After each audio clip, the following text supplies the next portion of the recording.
As a pilot for the first fighter wing, flying the most advanced fighter in the world, the FA-22 Raptor, I use electronics in my work every day. From the heads-up display, which shows me how fast I'm going and how high I'm flying, to the latest stealth technology, the Air Force makes math, science, and technology a way of life. You can use math, science, and technology along with the Treehouse Detectives as they investigate the magnetosphere in The Case of the Technical Knockout. Stay tuned and study hard, and one day you can trade your video game controls for the controls of one of these.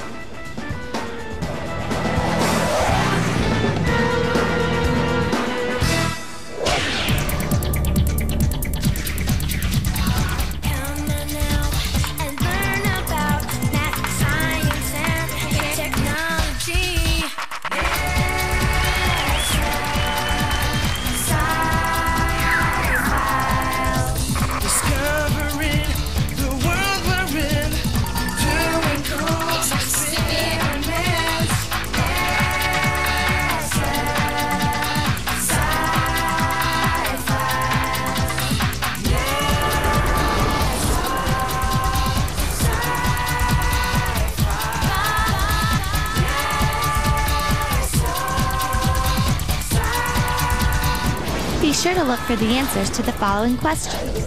What are some other uses for a GPS? What star can we use to find north? How did the Vikings navigate without a compass or the stars? When you see this icon, the answer is near.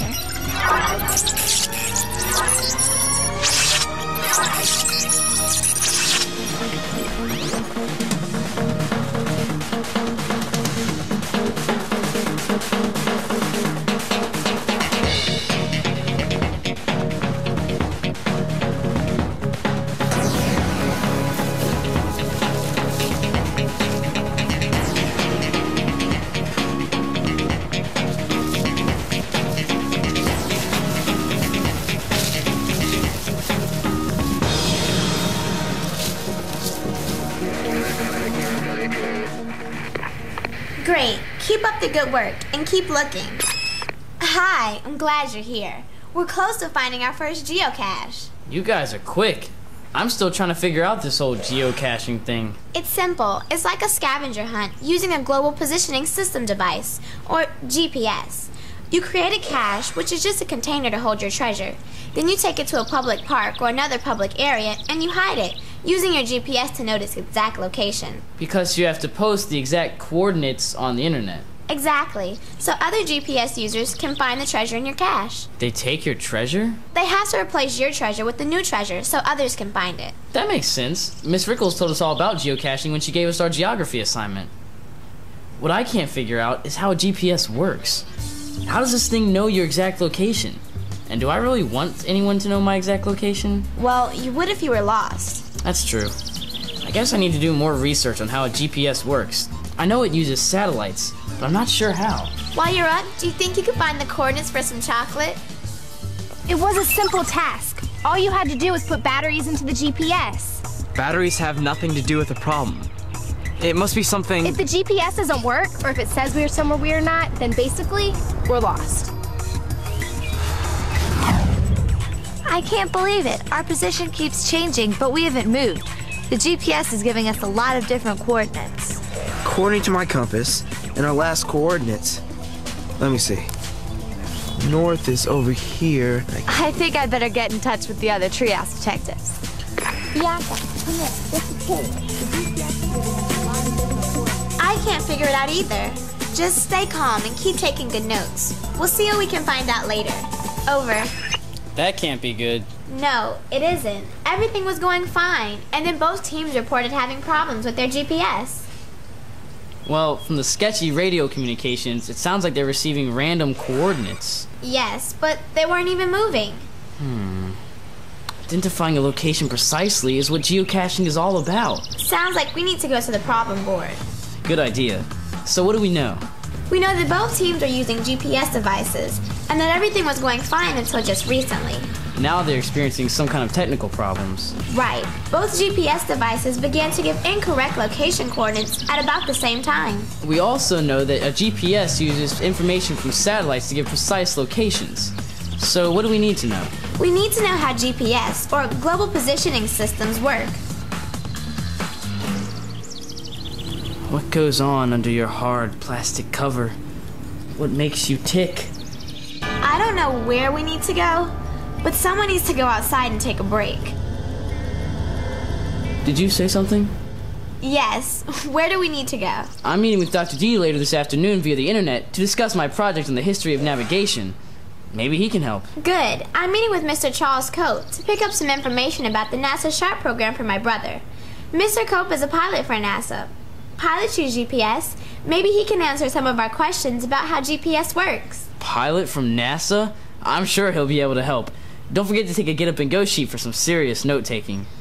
Visit the NASA Sci Files website to find some cool research tools for your own investigation.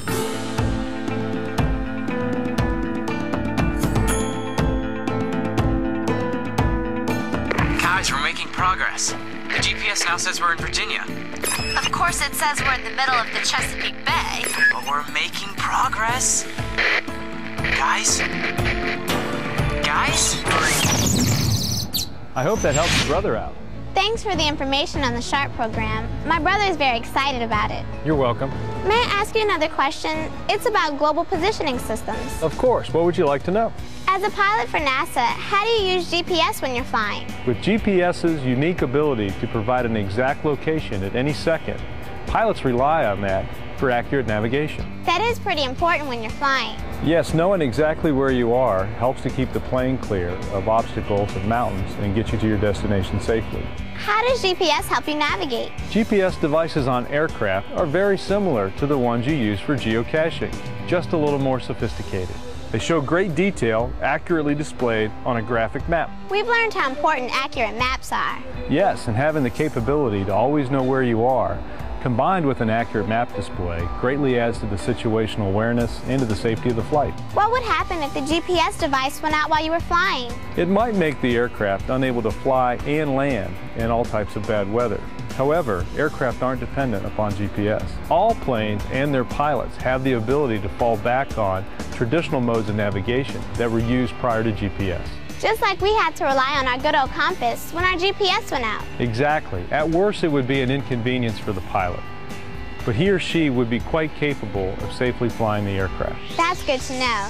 Are there any other uses for GPS? Absolutely. There are all types of navigational uses for GPS. Oil companies use GPS to help them drill for oil. Farmers even use GPS to help them plow their field. Some have even used GPS to locate a stolen vehicle. Most activities that benefit from knowing an exact position on Earth use GPS. Wow, I never realized so many people could use GPS. Thanks, Mr. Cope. Maybe we could see GPS in action by taking a quick ride on one of your research planes. I didn't know you and your brother were interested in flying. The weather wasn't cooperating for our flight, but it was great to learn more about GPS. I hope Jacob's meeting with Dr. D goes well. We still have a lot to learn about GPS and navigation.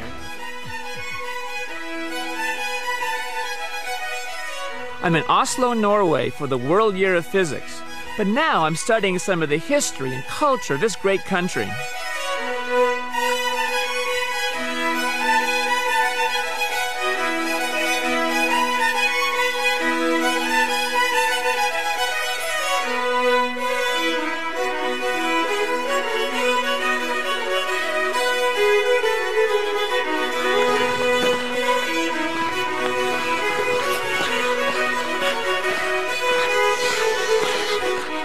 Wow, I better get to the Viking ship museum for my video conference.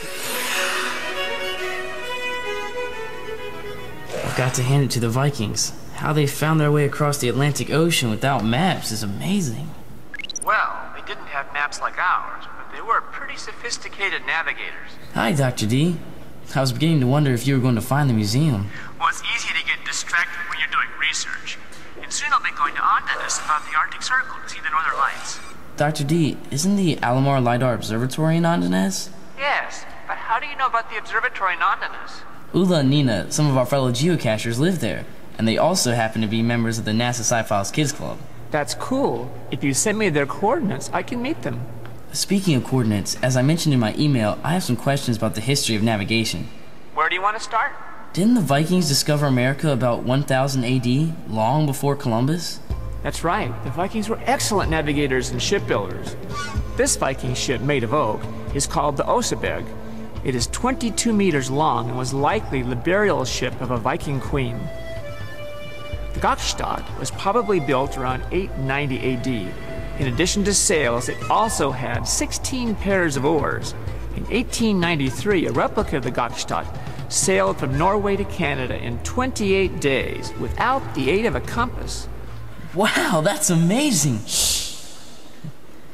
How do they navigate without a compass? The Vikings probably used stars to navigate. A star named Polaris, which is located above the Earth's North Pole, can be used to find north.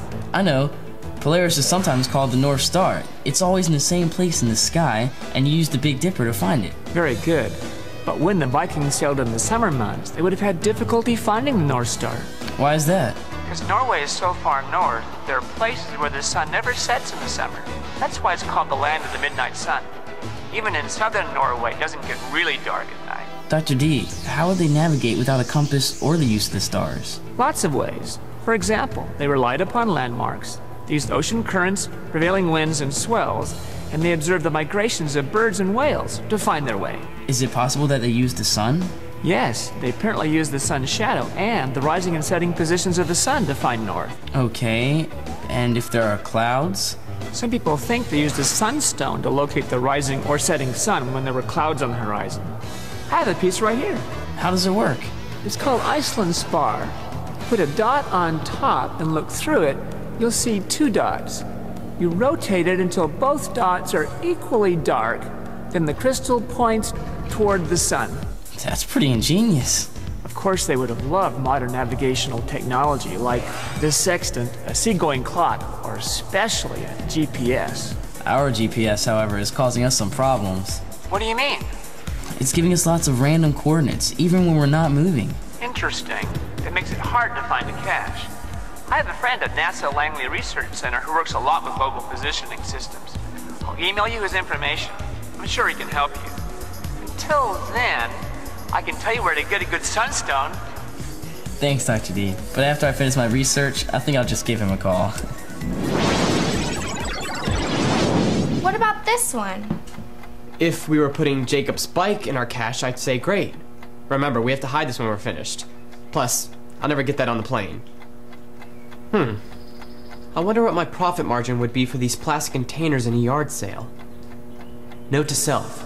Investigate long-term investment potential in plastics. Did you read Bianca and Jacob's Get Up and Go sheets? Yes, and we still need to learn about how satellites and GPS work if we want to complete our assignment. Dr. D mentioned talking to a friend of his at NASA. Yes, maybe we can meet him after we finish making our geocache. And finding supplies for your camping trip. By the way, how is it possible that you get to go on a camping trip to Colorado? Isn't that expensive? These, Catherine, are the benefits of being on the board of a high-profile financial institution. You're a member of the board? Well, no, my mom is. She's taking me camping after our meetings. I'll tell you all the details when you take me to the airport. I can't take you to the airport. I can't drive yet. Oh, right. Note to self. Also, investigate investment opportunities in transportation companies. So what's up? How will the treehouse detectives find the geocache? What should they do if their GPS devices go out again? Find out in the next exciting chapter of The Case of the Technical Knockout. Be sure to look for the answers to the following questions. How do GPS receivers detect their distance from satellites? What is the electromagnetic spectrum? What is static electricity? When you see this icon, the answer is near. Dr. D's friend, Mr. Gannell, works at NASA Langley Research Center. He develops new instruments for global positioning systems and has agreed to meet with us. Hi, Tony. If anyone can help us learn more about GPS, he can. Pretty good. GPS, or Global Positioning System, is a constellation system of 29 Earth-orbiting satellites that were originally designed by the U.S. military in the 1970s as a navigation system. 29 sounds like a lot of satellites. Why do you need so many? It takes 24 satellites to provide global coverage, leaving 5 spares. The orbits are arranged so that at any given time, anywhere on Earth, there are at least 4 satellites visible. Why do 4 satellites need to be visible? Your GPS receiver needs 4 satellites in order to determine its own location. How does our GPS locate itself? By using a simple mathematical principle called trilateration. I'm not sure simple and trilateration should be used in the same sentence. What is trilateration? It's kind of tricky to explain in 3-dimensional space, so let's start with a 2-dimensional example. Let's say you're totally lost somewhere in the US and your GPS is not working. Like us, yesterday when we couldn't find our geocache. As you are trying to find where you are, a friendly person tells you that you are 1,000 kilometers from Boise, Idaho. Do you know where you are? No. I could be 1,000 kilometers in any direction from Boise. Exactly. Now, let's say another friendly person comes by and tells you that you're 1,110 kilometers from Minneapolis, Minnesota. Do you know where you are? Not yet, but I'm getting closer to my location. That's right. Now you have 2 choices, but you still don't know where you are. Finally, another friendly person informs you that you are 990 kilometers from Tucson, Arizona. Now, do you know where you are? It looks like I'm in Denver, Colorado. Which, of course, I will be soon. The same concept works in 3-dimensional space, but instead of circles, you need to think in terms of spheres. And the satellites are the friendly people telling you how far you are from a place. That's right. If you know your distance from satellite A, you could be anywhere on a huge imaginary sphere at that radius. If you know your distance from satellite B, you can overlap the first sphere with the second sphere, and they intersect in a perfect circle. So if you know the distance to a 3rd satellite, you get a 3rd sphere which intersects with the circle at 2 points. Very good. And the Earth acts as the 4th sphere, so you can eliminate the point in space because you're on Earth. So do you only need 3 satellites? An approximate position can be found with 3 satellites, but to improve accuracy and get precise altitude information, 4 or more are better.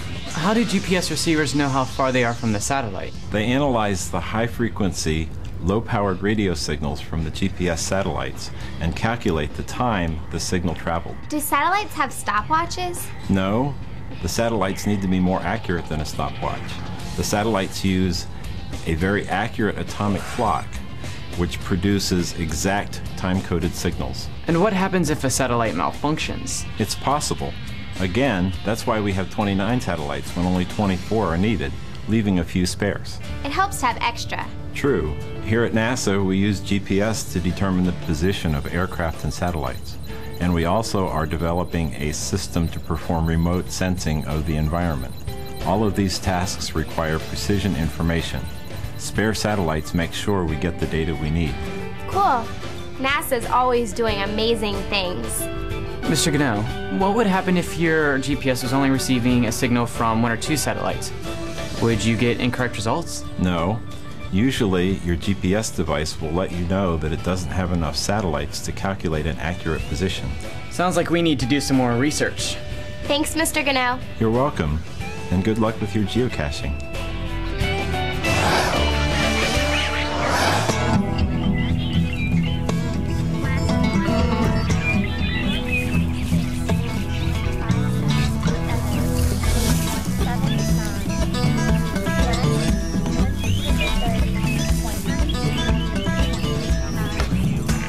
We're about 25 meters from where we were, and when we last experienced the problems with the GPS. Over. Can you still hear me? The radio's coming in loud and clear too. Keep us posted. We should know really soon whether or not the technical problem was permanent. My guess is that one of the satellites was broken. Now, Jacob, don't jump to conclusions. And besides, Mr. Gano said that 29 GPS satellites orbit the Earth. It's possible, but not likely that they're all broken. I guess you're right. But what other explanation is there? Either way, if we want to complete our assignment, we have to make sure this works. It should be another 8 meters. A little to the right. I don't see anything. Another 5 meters. Oh, wait, I see something.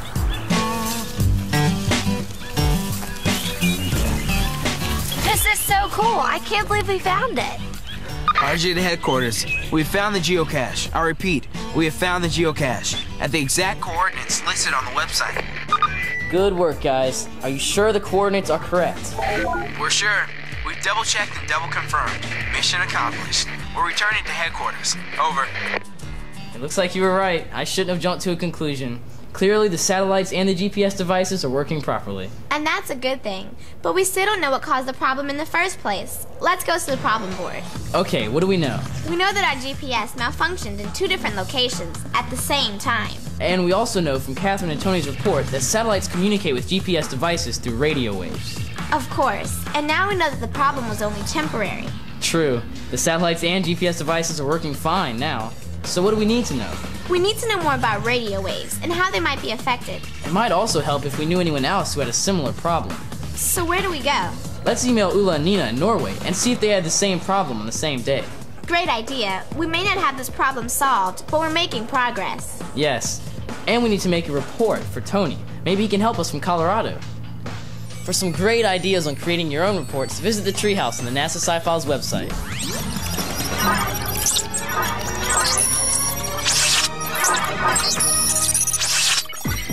We read about the Treehouse detectives' problem with their GPS, but we weren't much help. We were not geocaching on the same day, and we haven't had any problems with our GPS. We decided to ask Dr. D about it when we meet at the Alomar LiDAR Observatory. I'm excited to finally be here at the observatory. I read so much about it. Dr. D, what kind of research is done here? The scientists are investigating the middle atmosphere using lasers like this and radar instruments. Isn't radar what the police use to bounce off cars and see how fast they're going? And weathermen use it to track rain and snowstorms. Exactly. Radar sends out a beam of light which is reflected off the atmosphere and is then analyzed. Did you just say that radar sends out a light beam? I thought that radar used radio waves. It does, but radio waves are a form of light. There are many forms of light that are not visible. Like what? Well, for example, this observatory uses microwave light to measure water vapor, infrared light to detect clouds, and ultraviolet light to measure the ozone layer. I've heard of ultraviolet light, and it's not visible. All these different forms of light are part of what is called the electromagnetic spectrum. Every form of light travels at 300 million meters per second in a vacuum and has a wavelength. We learned that the wavelength is the distance between the crest of 2 successive waves. That's right.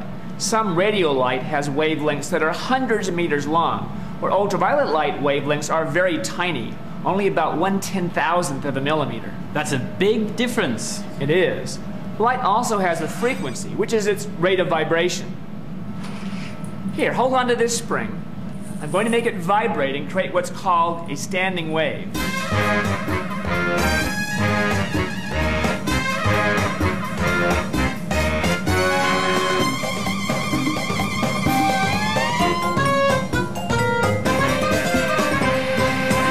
The faster you move your hand, the shorter the wavelength. Exactly. And the shorter the wavelength, the higher the energy. Which light has the most energy? That would be gamma rays, followed by X-rays, ultraviolet, visible light, infrared, and radio waves. Wow, I still can't believe that they're all called lights. Dr. D, the Treehouse detectives want to know more about the radio waves the satellite uses to communicate with GPSs. Good question. First, you need to know that there are a lot of different types of radio waves. GPS satellites communicate with a type of radio wave called microwave. I've heard of shortwave radio. That's another type. There are also AM and FM radio and TV. But GPS satellites communicate with microwaves because these pass easily through the atmosphere and are not absorbed. Are the other forms of light absorbed by the atmosphere? Not all of them. Ozone in the atmosphere absorbs most, but not all of the ultraviolet light. Fortunately, most of the X-rays and gamma rays are also absorbed. But visible lights get through pretty easily. Yes, the atmosphere is transparent to visible light. I heard that some radio waves, like AM and shortwave radio, can bounce off the atmosphere and travel great distances. That's correct. But FM radio and TV... I also mentioned that all radio waves can be created by moving electrical charges. And the Kids Club members said you might want to learn more about electricity to solve your GPS problem. I agree. And if camping conditions aren't too primitive, I recommend that you look up Dr. Baganal, a friend of mine who studies electricity at the University of Colorado. I know that we use electricity all the time, but I'm not sure what it is exactly. It's a physical phenomena associated with static and moving electrical charges. Oh, I get it. I'm sorry, would you repeat that again? I know, it's complex. Electricity doesn't have a simple explanation, nor is it easy to understand. So let's start with the basics. Take this plastic stick and rub it against this cloth. Okay.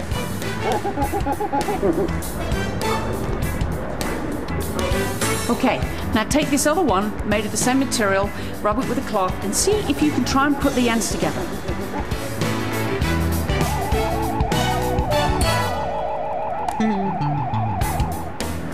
It looks like one is pushing the other.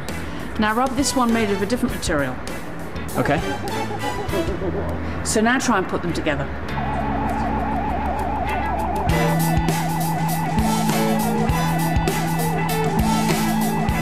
The different stick pulled the first stick. Why'd it do that? Well, let's figure it out. Do you remember the parts of the atom? Yes. There is a nucleus with protons and neutrons surrounded by electrons. That's correct. And the protons are positively charged and the electrons are negatively charged. And the neutrons are neutral. Very good. And positive and negative charges are attracted to each other. We call that the attractive force. Aren't all atoms basically neutral?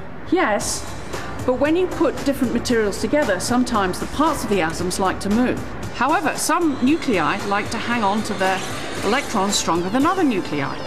The stronger nuclei gather electrons from the weaker nuclei. Is that what happened when I rubbed the two different sticks with the cloth? When you rubbed the first two sticks with the cloth, the electrons left the cloth and gathered on the sticks. And then because they were both negatively charged, they repelled each other. So why did the different sticks attract one another? Well, different materials cause electrons to move differently. Oh, I get it. With the different stick, the electrons gathered on the cloth, leaving the stick positively charged. Because one stick was positively charged and the other one was negatively charged, they attract each other. Yeah, I think you've got it. So this kind of electricity is called static electricity because the charges are stationary and don't move. Now, shuffle your feet on the carpet and then touch this metal object. I have a bad feeling about this. Shocking. Can you explain why? I'll try. When I shuffled my feet, I gathered electrons from the carpet, making me negatively charged. That's correct. And what happened when you touched the metal object? The extra electrons jumped over to the metal, causing pain. Sorry, but you're right. It's an example of what we call current electricity. Watch what happens when I connect this end of the wire to this end of the hand generator.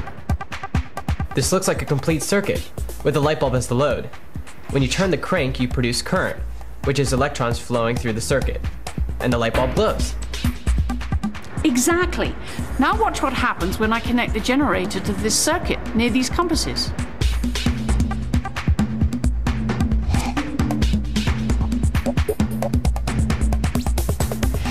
Wait a minute, the compasses moved. Why'd they do that? Initially, the compass was pointing towards the Earth's North Pole. When we cranked the generator to make the current flow, a small magnetic field was created.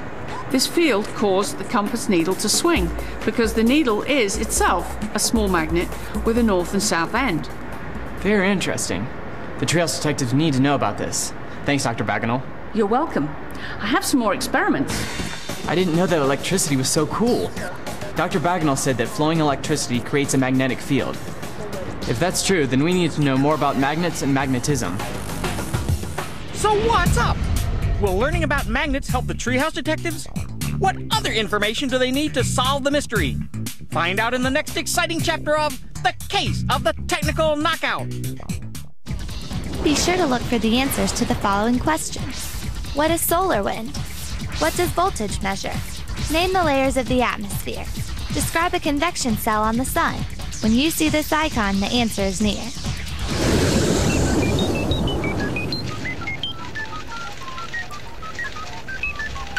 What about a nice bag of beef jerky? Don't you think after a long day of hiking and geocaching, you might want some beef jerky or something of substance? Sorry, Jacob, nothing perishable. We need to put things into our cache that are fun and interesting as treasure, not a meal. Well, I'm running out of ideas. What do you have so far? I had lots of food items. Signal flares. Might be hazardous in the forest. Cash or a gift certificate? Why don't we just put travel bugs in our caches? Hi, RJ. What are travel bugs? They sure don't sound like treasure. My dad got me this one on the internet. It doesn't look like a bug. It's not a real bug. Each travel bug has its own unique tracking number. So when someone finds our cache, they take out the travel bug, then place it into a different location. Then they look up on the internet the travel bug tracking number, then type in the new location of the cache that they place it in. So your travel bug could travel to geocaches all around town? Actually, it can travel the world.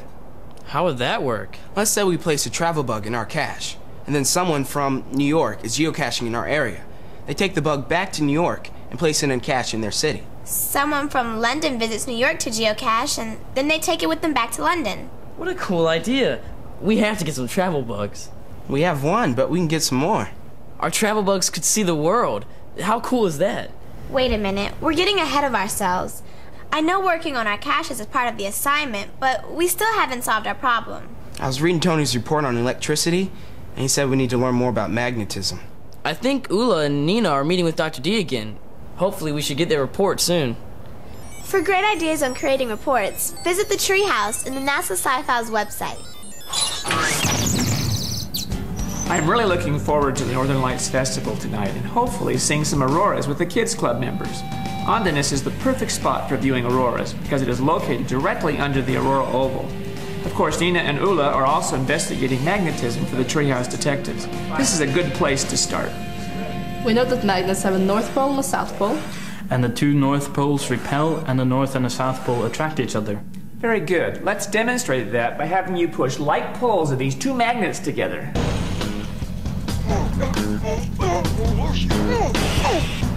Oi, they're really strong. Let's take a look at the magnetic field of this permanent bar magnet.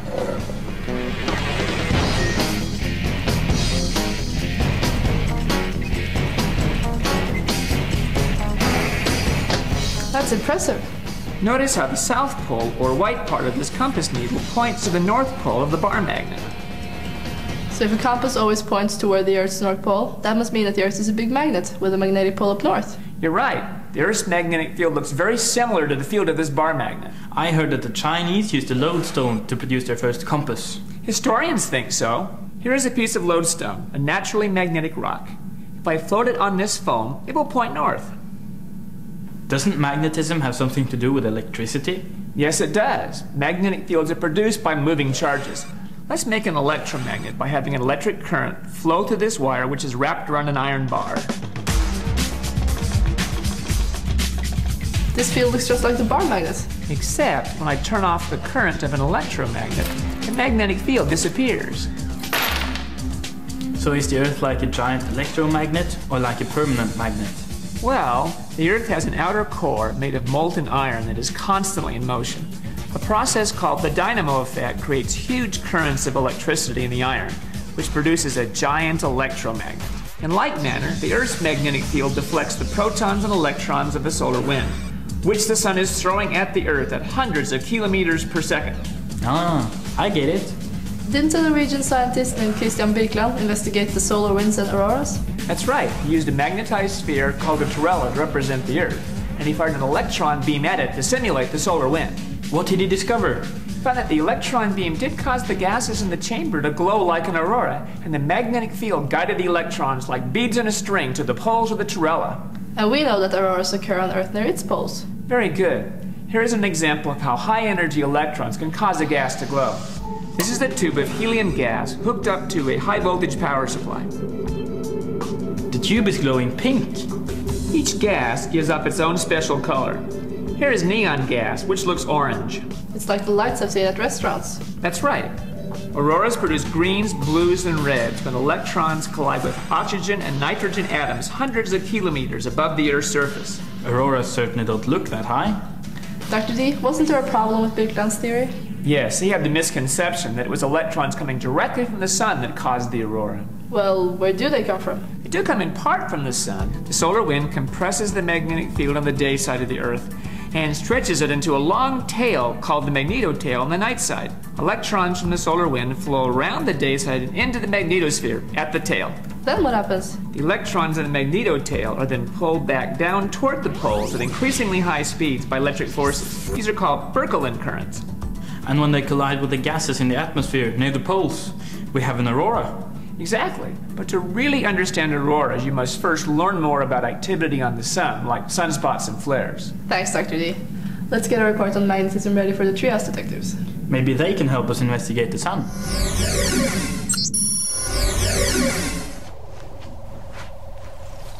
Okay, let's fire up the computer. I'm ready to talk magnetism with our friends at the Andenes Barneskolen in Norway. It's not every day we have a transatlantic experiment. I would love to visit Norway and see the culture close up. Well, how about the next best thing? We're ready to talk to the NASA Sci Files Kids Club members in Andenes. Perfect. They should be ready just about now. Hi, I'm Jacob, here with Bianca. We understand you're doing an experiment on magnetism. Hi, I'm Ingvild. And I'm Alexander. Hi, Dr. D told us that you're working on an electromagnet experiment. Can you tell us about it? Sure. Our electromagnet is a wire wrapped around an ear and nail attached to a battery. We wanted to find out how the strength of the electromagnet changed when we increased the voltage. And we increased the voltage by using more batteries. We learned in science class that a battery is like an electrical pump that pushes electrons through a circuit. The voltage measures the push. And the flow of electrons through the wire is called a current. We learned that too. We also learned that as the voltage is increased, the current in the wire will increase. So we hypothesized that if we increase the voltage and get more current, then the strength of the electromagnet will also increase. Sounds like excellent reasoning. We began by wrapping wire around the nail 300 times. Next we placed a 1.5 volt battery in the battery pack. We then connected one end of the wire to the positive battery terminal. And to complete the circuit, we connected the other end to the negative terminal. You won't get any current or flow of electrons unless you have a complete circuit. That's right, and the current in the wire then causes the nail to become a magnet. To test the strength of the magnet, we placed it in a cup of paper clips. I would think that the stronger the magnet, the more paper clips it would pick up. We agree. On our first trial, we picked up 6 paper clips. We know in an experiment it is important to do multiple trials and then find the average. What was your average? The class average was 8 paper clips with 1.5 volt battery. To continue to test our hypothesis, we added another 1.5 volt battery, increasing the voltage to 3 volts. The average was 14 paper clips with 2 batteries. Wow, you doubled the voltage and almost doubled the number of paper clips. We continue by adding a third battery. With 4.5 volts, we averaged 21 paper clips. And 4 batteries, or 6 volts, picked up an average of 30 paper clips. Congratulations! It looks like you proved your hypothesis. That's right. We graphed the results as well. Our graph clearly shows that the strength of the magnet increases as the voltage increases. Our teacher, Ole, also told us that the Earth's magnetic field is very similar to our electromagnet, except the current in the Earth is billion of times the current in our circuit. That's incredible.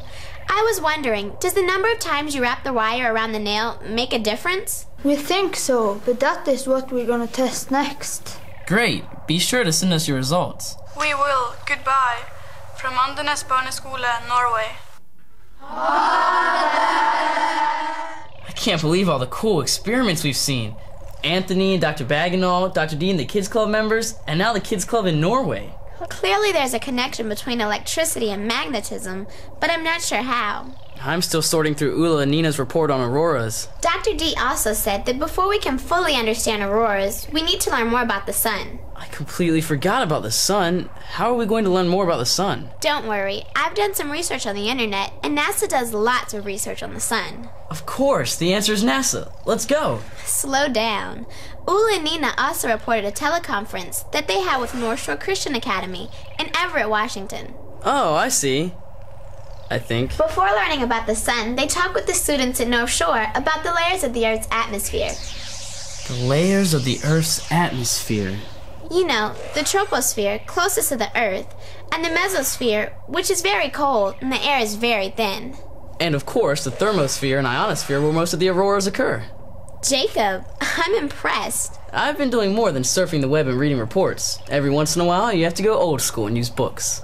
Well, I'm glad you haven't forgotten such a great resource. But we still need to learn more about the sun. Well, we're in luck. Catherine and RJ are meeting with Dr. Nikki Fox to learn more about the sun. She's at the Johns Hopkins Applied Physics Laboratory and works with scientists at NASA Goddard Space Flight Center. I'm sure they'll find the sun very illuminating. Very funny, but I can't wait to read their report. Well, most of what we know about the sun comes from measurements from various instruments and satellites, and they observe things such as the sun's size, mass, surface temperature, and brightness. Various instruments and satellites? What kinds of satellites? Well, there's SOHO, which is designed to study the internal structure of the sun, and ACE that studies the solar wind that comes from the sun. And then there's also Polar, Timed, and POSE that monitor how this solar wind interacts with the Earth's magnetosphere and causes auroras. And of course, we're all looking forward to the launch of STEREO, which is being built here at the Applied Physics Lab, and it will get the first three-dimensional images of the sun. So that's how you know so much about the sun. Well, satellites are very helpful, but there's still much more to learn. Let's start with the basics. The sun is an average star. It's not the brightest star, and it's not the hottest star. In fact, scientists actually classify it as a dwarf. A dwarf? I thought it was really big. Well, remember that size is relative. Compared to the Earth, the sun is huge. The diameter of the sun is about 110 Earths strung together. If you think of the sun as a basketball, Earth would be a tiny BB, but there are stars that are much bigger. Then why don't the other stars look bigger than the sun? Well, that's because they're so much farther away. The sun is 158 million kilometers away from the Earth. However, the next closest star is Proxima Centauri, and it's so far away that its distance has to be measured in light years. Wow, that's far. And fast. What is the sun made of? It's mostly made from hydrogen, with some helium and a few other elements. It also has 6 layers. The Earth has layers. Are the sun's layers like the Earth's? No, because the sun is not solid like our Earth, they're quite different. The sun's layers consist of a core, a radiative zone, a convective zone, and then there's the visible surface known as the photosphere, the chromosphere, and finally the outermost layer, the corona. So if the sun is not a solid, then is it gaseous? No, it's neither. It's actually a plasma. Of course. I was just reading about plasma being the 4th state of matter. That's correct. And because this plasma is hotter in some places than others, it creates convection cells in the convection zone of the sun. What are convection cells? Well, they look just like rice grains, and scientists call this granulation. The bright center of each cell is hot rising material, and the darker edges are cooler gas falling to be reheated, just like water boiling. These granules are continuously evolving and changing, but these light and dark patches should not be confused with sunspots, which are dark spots higher up on the surface of the sun. I've seen pictures of sunspots before. Are they very big? Well, the average size of a sunspot is about the size of the Earth. I'd say that's pretty big. What causes sunspots? Well, just like the Earth, the sun has poles and a magnetic field, and sunspots are created when this magnetic field interacts with hot plasma at the sun's surface. The sun has poles and a magnetic field? Cool. Well, not really cool. Well, sometimes this magnetic field causes the plasma in a sunspot to burst from the surface of the sun in what's known as a solar flare. Do solar flares affect the Earth? Or satellites? Well, solar flares do release a tremendous amount of energy, and that can affect the Earth and our satellites in lots of different ways. It sounds like we need to learn more about solar flares. Thanks, Dr. Fox. So what's up? Could solar flares be responsible for the problem with the GPS? Will the Treehouse detectives figure out what happened to their GPS devices? Find out in the conclusion of The Case of the Technical Knockout. Be sure to look for the answers to the following questions. In which layer of the atmosphere is the ionosphere? What is a coronal mass ejection? What is space weather? Explain a solar cycle. When you see this icon, the answer is near.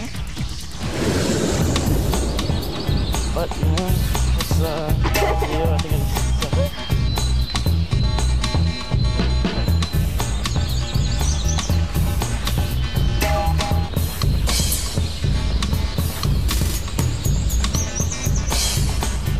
I'm still not sure about this. Come on, it's easy. We find a good hiding spot, note the location using our GPS, put the location on the internet, and our assignment is complete. I already anticipate a good grade. I'm not talking about the assignment. I'm talking about our problem. I've got a new hypothesis. A solar flare occurred during our first attempt at geocaching. Now there is no solar flare, so we aren't getting any technical interference. Well, I agree we aren't receiving any interference, but we still need to confirm our hypothesis. No problem. What do you mean, no problem? Geo Eagle 1 to home base, come in please. Hi, Jacob. We're all set. We should have the results in a few minutes. Jacob, what's going on? I knew you wouldn't just accept my hypothesis, so I did some more research. I set up an interview between RJ, Kaylee, and Dr. Sten Odenwald, a NASA researcher who's also over in Norway. Jacob, you're making real progress. You recognize the problem, conducted solid research, and you're working to verify your hypothesis. I'm impressed. If you think that's impressive, wait till you hear from Dr. Odenwald. Home base, let me know the minute you finish talking to Dr. Odenwald. Home base? Home base. Jacob, come in. We're getting ready to talk to Dr. Odenwald. Do you have any additional questions? Over. Over. Well, that's funny. It was working just fine a second ago. Yeah, it's really strange. Maybe there's been another solar flare that's affected the radio and the GPS. Poor Jacob and Bianca. Oh, look, here he is now. Hi, Dr. Odenwald. Hi, kids. Jacob's been telling me about his hypothesis and the research you've been doing. Sounds very interesting. Yes, it is. Of course, it'll be even more exciting if the hypothesis is correct. Right. We were hoping you could help us. Jacob believes that a solar flare is responsible for the technical glitch with our GPS, but we're not sure how. Well, solar flares are one possibility, of course. When we're talking about the sun and solar flares, we're talking about a huge amount of energy. And that energy caused our GPS to malfunction? It could have. Let's start at the beginning. Solar flares happen near the surface of the sun because the magnetic fields there that are all tangled up try to get untangled into simpler shapes, and that releases a huge amount of energy. Sometimes it can heat the surface all the way up to 100 million degrees. That's incredibly hot. It really is. The gases near the flare are so hot that they produce X-ray light, and this light travels to the Earth in about 8.5 minutes and impacts the Earth's atmosphere. Wow, that's quick. And when the X-rays arrive, they disrupt the ionosphere on the daytime side of the Earth. We learned that the ionosphere is part of the thermosphere, where there are a lot of charged particles and free electrons. That's right, and these disruptions can cause shortwave radio blackouts that last for hours. We also learned that GPS communicates using radio waves. And because solar flares affect radio waves, Jacob's hypothesis is right. Well, again, solar flares are only one possibility. You could also have coronal mass ejections and superflares. What are coronal mass ejections?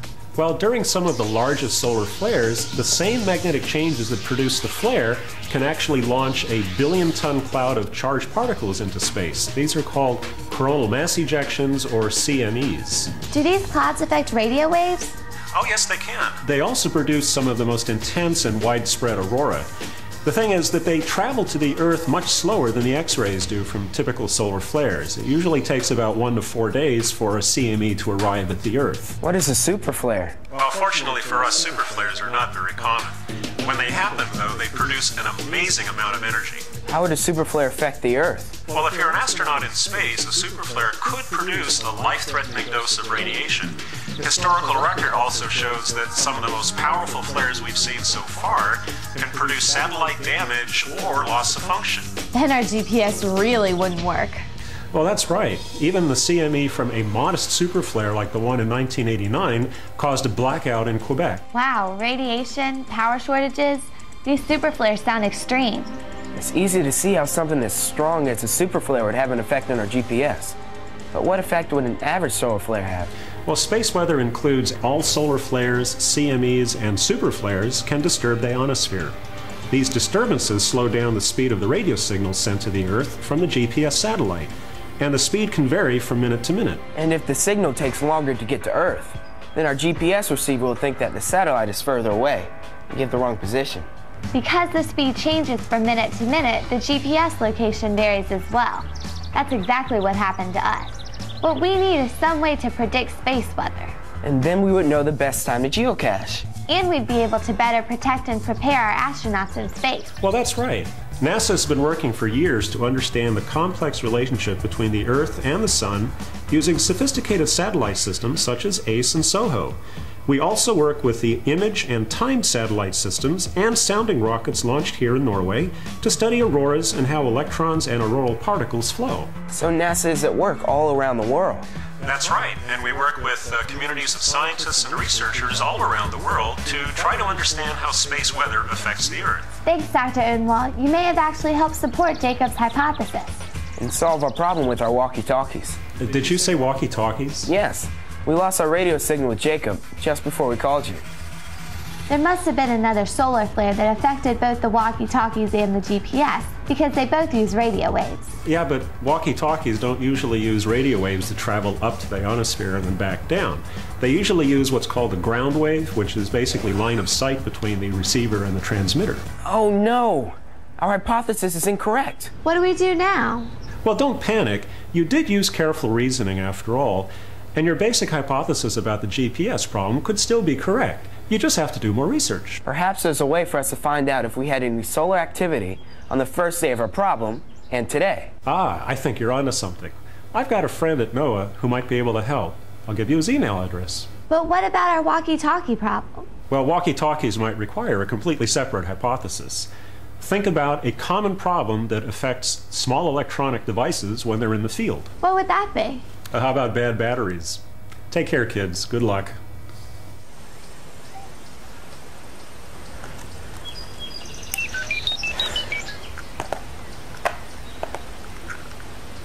I'm not telling Jacob about this one.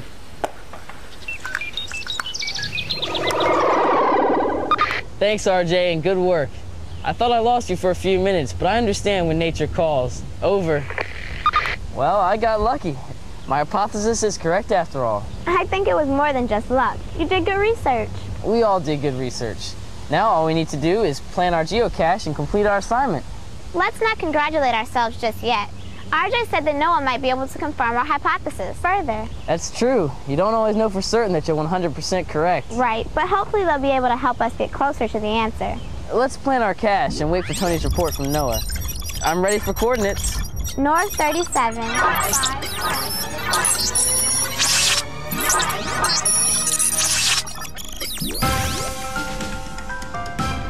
I'm meeting with Mr. Joe Kunches, who works with NOAA and the Space Environment Center here in Boulder, Colorado. He studies space weather and how to predict it. Hopefully, he can tell us whether there was any solar activity the day we experienced the problem with our GPS.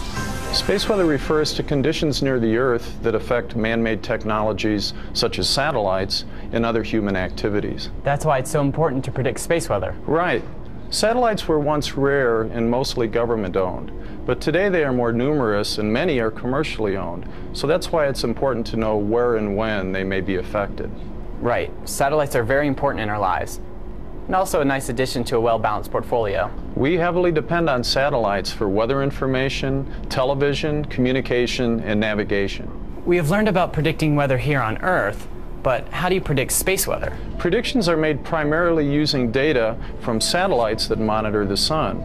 For example, NOAA's GOES and POES satellites help forecasters know atmospheric conditions at low Earth orbits and higher up. Do you work with NASA satellites as well? Yes. NASA's ACE satellite samples the solar wind, and SOHO allows forecasters to see the solar eruptions that cause space weather. Are there other ways to monitor space weather? Yes. We use data from the ground-based observatories run by the United States Air Force, as well as the magnetometer network run by the United States Geological Survey.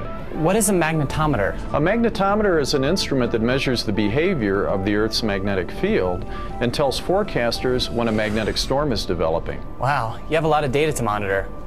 How do you get it all? We get data through the internet, dedicated telephone lines, and email. We also have our own antennas that receive data. And once you have the data, you have to analyze it. Forecasters continually monitor the space environment to provide short-term 3-day predictions. They don't have daily space weather predictions on the news, so who receives your forecasts? The alerts go to a number of places, such as private and commercial users, as well as other government agencies such as NASA. Do you send out alerts often? It varies depending on the time of the solar cycle, but usually we average 20 to 30 alerts per week. What's a solar cycle? As you know, the Earth's weather changes over time with different seasons. The sun's weather does too. The changes on the sun are caused by the reversal of its magnetic poles. I didn't realize that the poles of the sun switched. Over an 11-year period, the reversal of the sun's poles completes half of its cycle. During this time, the number of sunspots seen on the surface of the sun goes from high to low and then back again. Sounds intense. Yes, the period with lots of sunspots is intense and is called sunspot maximum. The period with fewer sunspots is called sunspot minimum. So during a sunspot maximum, there would be more solar flares and coronal mass ejections.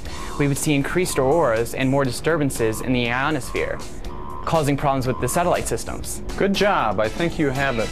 But remember that even during a sunspot minimum, there can still be lots of interference. If you don't mind, I have one last question. Sure, what's your question? We're fairly certain that our GPS devices went crazy while we were geocaching due to a solar flare or space weather event that affected the ionosphere.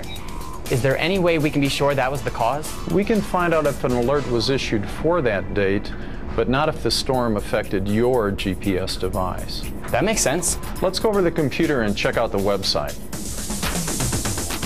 You can find out all about space weather and geomagnetic storms when you visit NOAA's Space Environment Center website. NOAA confirmed that there was an alert while we were geocaching. We can't be certain, but we may have solved another mystery. Of course, I'm sending my report to the Treehouse detectives. Hopefully, they will get it before they go to pick up Dr. D from the airport.